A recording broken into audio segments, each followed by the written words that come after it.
Hello students, स्वागत है आपका मेरे YouTube channel GK special bye SP sir पर। आज हम लोग फिर करंट अफेयर्स का एक नया टॉपिक लेके चर्चा करेंगे। प्राइवेटाइजेशन ऑफ नेशनलाइज्ड बैंक, राष्ट्रीयकृत बैंकों का निजीकरण।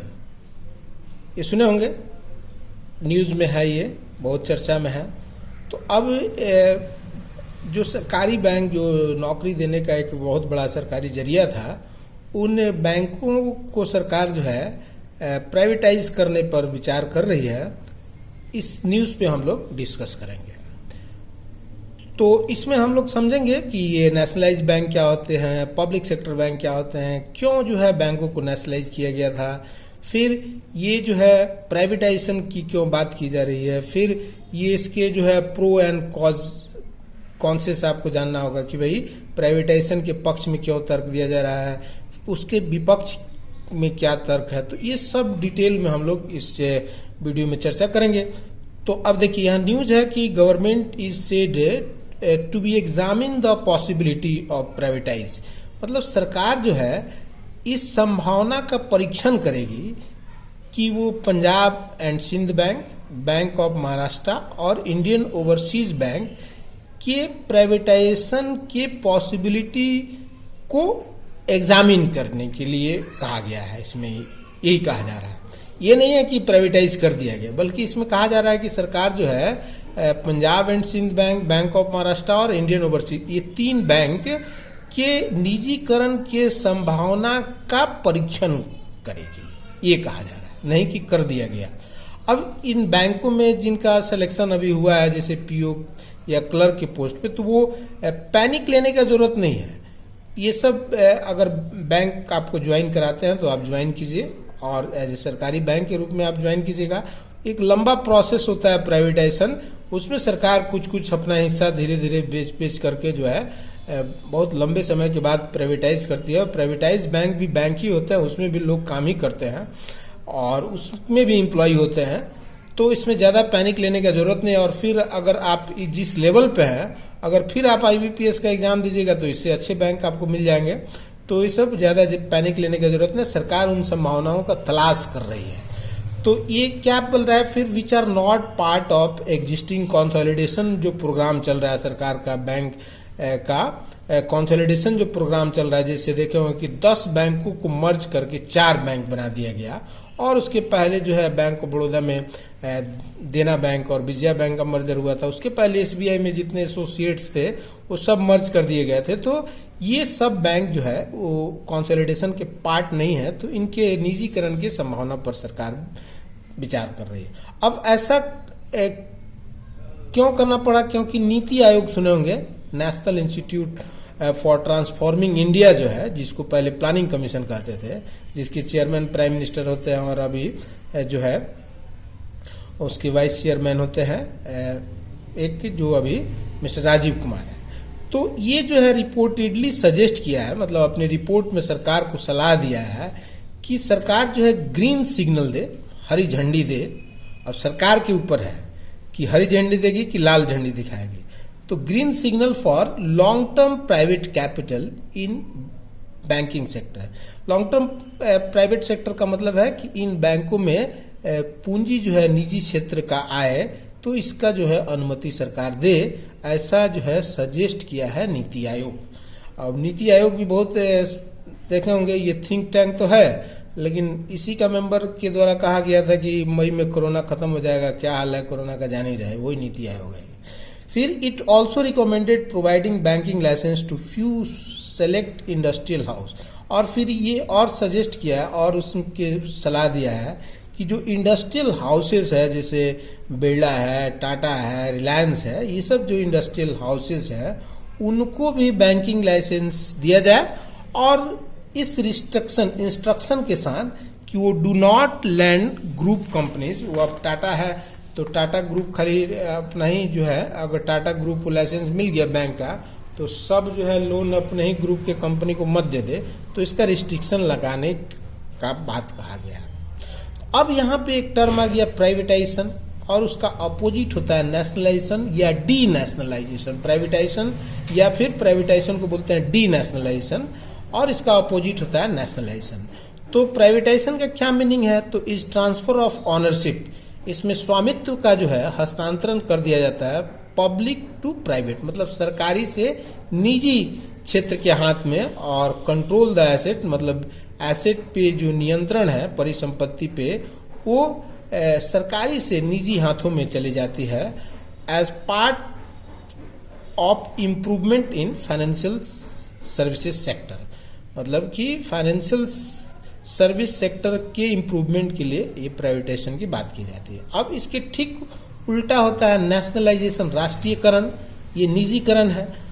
तो अब राष्ट्रीयकरण क्या है? तो is the process of transforming private asset into public asset, मतलब इसमें जो है निजी संपत्ति को सरकारी संपत्ति में परिवर्तित किया जाता है by bringing them under the government ownership of national government otherwise state government, दोनों में से कोई भी सरकार जो है निजी संपत्ति को टेक ओवर कर लेती है तो उसको बोलता है नेशनलाइजेशन। तो अभी से 1991 के पहले नेशनलाइजेशन का दौर था, अभी 1991 के बाद से एक तरह से प्राइवेटाइजेशन का दौर शुरू हो गया है।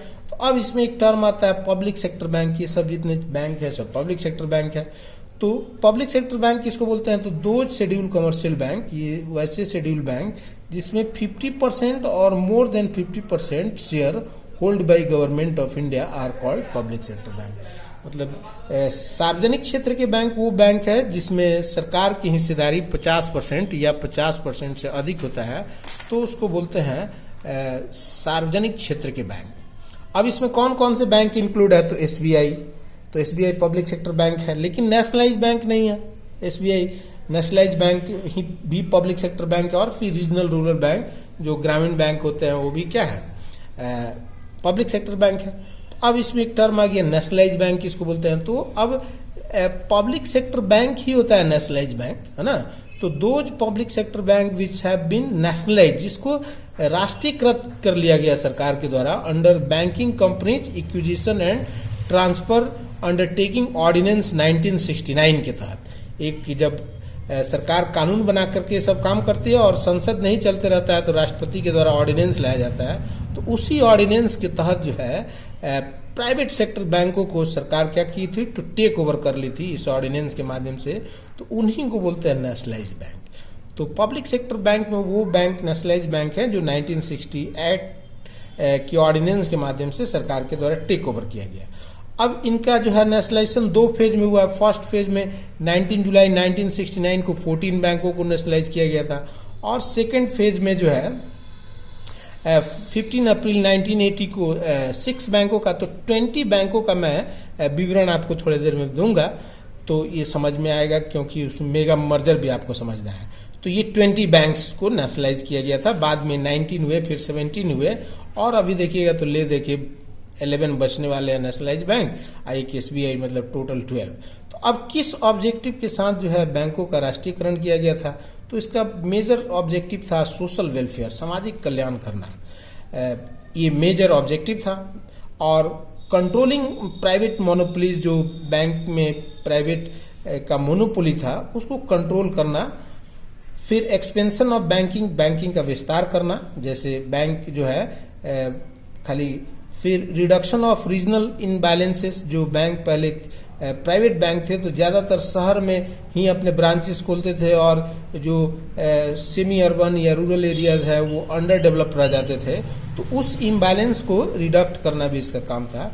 फिर प्रायोरिटी सेक्टर में लैंडिंग करना, मतलब एग्रीकल्चर लोन देना, एग्री लोन देना, MSME micro small medium entrepreneur को लोन देना, या फिर एजुकेशनल लोन देना, हाउसिंग लोन देना, तो इस सब को बोलते हैं प्रायोरिटी सेक्टर लैंडिंग।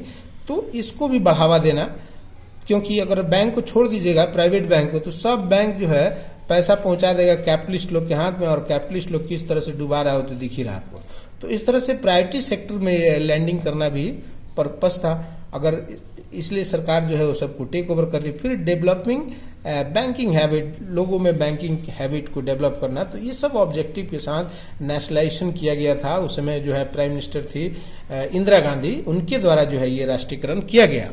अब ये जो बैंकों का राष्ट्रीयकरण किया गया बाद में जो है, फिर ये जो है जैसे कि मैंने बताया कि 20 बैंक्स थे, तो 20 बैंक में देखिएगा 1993 में पंजाब नेशनल बैंक में न्यू बैंक ऑफ इंडिया मर्ज कर दिया गया, तो ये घट के 19 हो गया 20 से 1993 में। फिर उसके बाद से देखे होंगे 1 अप्रैल 2019 को बैंक ऑफ बड़ौदा में देना बैंक को और विजया बैंक को, ये दोनों बैंक को मर्ज कर दिया गया, तो इनका संख्या घट के हो गया 17। फिर अभी सुने होंगे मेगा मर्जर हुआ है बैंक का 1 अप्रैल 2020 को। अब इसमें पीएनबी जो है उसमें OBC oriental bank of commerce और यूनाइटेड बैंक ऑफ इंडिया दोनों को मर्ज कर दिया गया।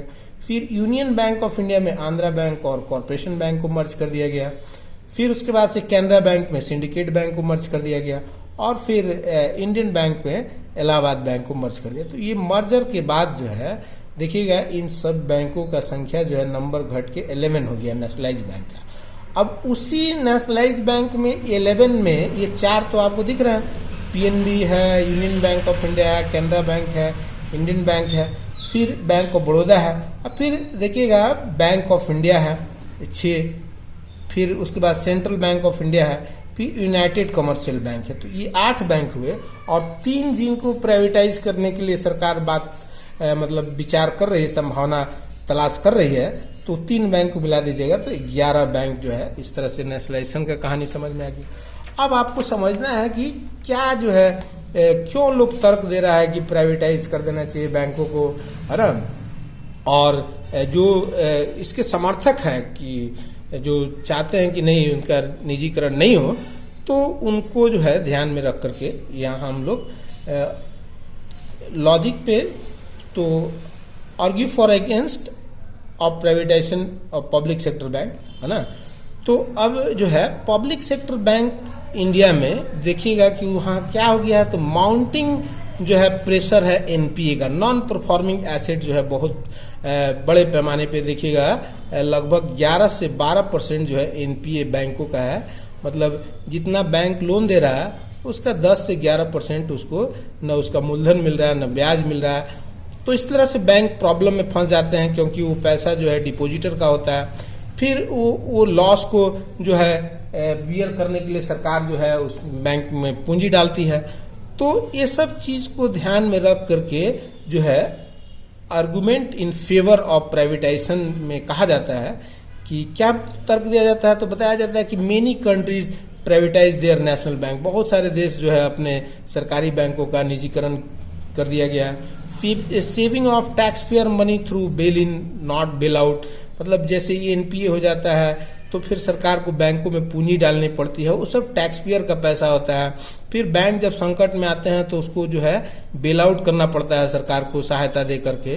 तो अगर इस तरह से टैक्स पेयर का मनी सेव होगा, अगर इसको प्राइवेटाइज कर दिया जाएगा तो फिर सरकार को बेल आउट नहीं करना पड़ेगा, उसको कोई सहायता नहीं देना पड़ेगा, तो इससे टैक्स पेयर का जो है मनी सेव होगा।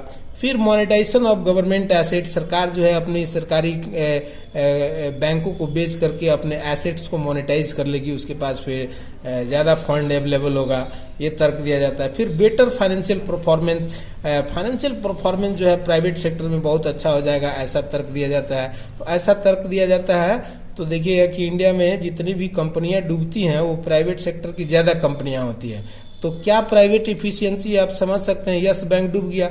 ऐसे 500 बैंक जो है जब राष्ट्रीयकरण आप कर रहे थे 1969 के और 1947 के बीच में 500 बैंक जो है प्राइवेट सेक्टर बैंक डूब चुके हैं। तो क्या इफिशियंसी है प्राइवेट सेक्टर का, तो टाटा बिरला रिलायंस को छोड़ दिया जाए तो जितनी प्राइवेट सेक्टर की कंपनियां हैं, किंगफिशर प्राइवेट सेक्टर है, यस बैंक प्राइवेट सेक्टर था, डीएचएफएल प्राइवेट सेक्टर था, एलएफएस था, वीडियोकॉन था, रोटोमैक था, ऐसी हजारों कंपनियां हैं जो प्राइवेट सेक्टर में ये सरकारी बैंक से पैसा लेकर के उसको डुबा दिया है सब। तो क्या बेटर फाइनेंशियल परफॉर्मेंस होगा ये आप समझ सकते हैं।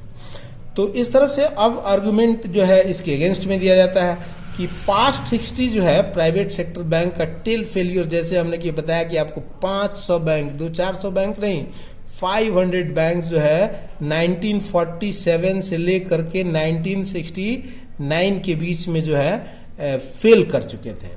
तो अब जब प्राइवेटाइज कर दीजिएगा तो उसको फेल होने का संभावना खत्म हो जाएगा, ये गलत चीज है। फिर वाई एसबीआई, तब फिर जब ऐसा प्राइवेट एफिशिएंसी है तो क्यों जो है यस बैंक को टेक ओवर करना पड़ा एसबीआई और एलआईसी को, तो ये समझने की बात है फिर public sector bank are created, public money उसके द्वारा क्रिएट किया गया, तो ये भी बहुत इंपॉर्टेंट है।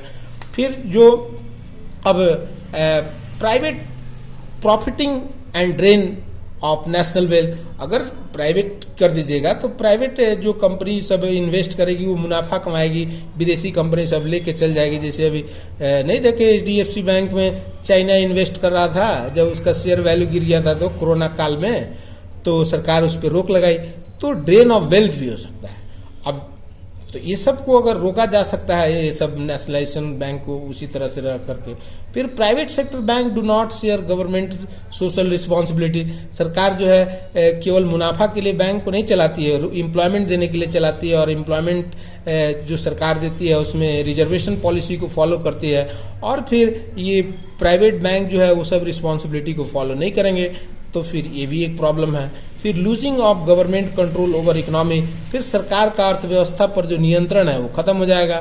फिर प्राइवेटी सेक्टर जो लैंडिंग होता है, जैसे एग्री लोन है, MSME लोन है, एजुकेशनल लोन है, ये सब लोन जो है, ये सब जो वर्नरेबल जो सेक्शन ऑफ सोसाइटी है उस सब को जो है इससे लॉस हो सकता है। तो ये सब कुछ पक्ष में और कुछ विपक्ष में तर्क थे। तो हम अब आपको समझ में आ गया होगा कि ये जो है बैंक का जो प्राइवेटाइजेशन है ये अंडर कंसिडरेशन है, सरकार संभावना पर विचार कर रही है, और विचार करते करते धीरे धीरे वहां पहुंच भी जाती है। जैसे आप सुने होंगे IDBI बैंक पहले सरकारी बैंक था, अभी जो है उसको निजी क्षेत्र में LIC के हाथ उसको सेल आउट कर दिया गया। तो अभी विचार के स्तर पर भले ही है, बाद में मूर्त रूप ले ही लेगा। तो इसके लिए आपको तैयार रहना चाहिए मेंटली भी और एजुकेशनली, इसलिए कि अगर आपका मान लीजिए कि इन बैंकों में सिलेक्शन हुआ है PO के पोस्ट पे या इसी तरह के किसी पोस्ट पे, क्लर्कियल पोस्ट पे, तो आप जो है अभी IBPS का जो नया एग्जाम होने वाला है उसमें दे करके अपना बैंक बदल लीजिए तो ज़्यादा अच्छा रहेगा। और ऐसे भी रहिएगा तो क्या प्रॉब्लम है, लोग जो IDBI में थे वो अब LIC के तहत काम कर रहे हैं। तो चलिए इस वीडियो में इतना ही, फिर इसी तरह मैं वीडियो बनाते रहूँगा, करंट अफेयर्स पे आप जो है आपको अपडेट करते रहूँगा। तो वीडियो देखने के लिए धन्यवाद, मेरे अगले वीडियो का इंतजार कीजिए। नमस्कार।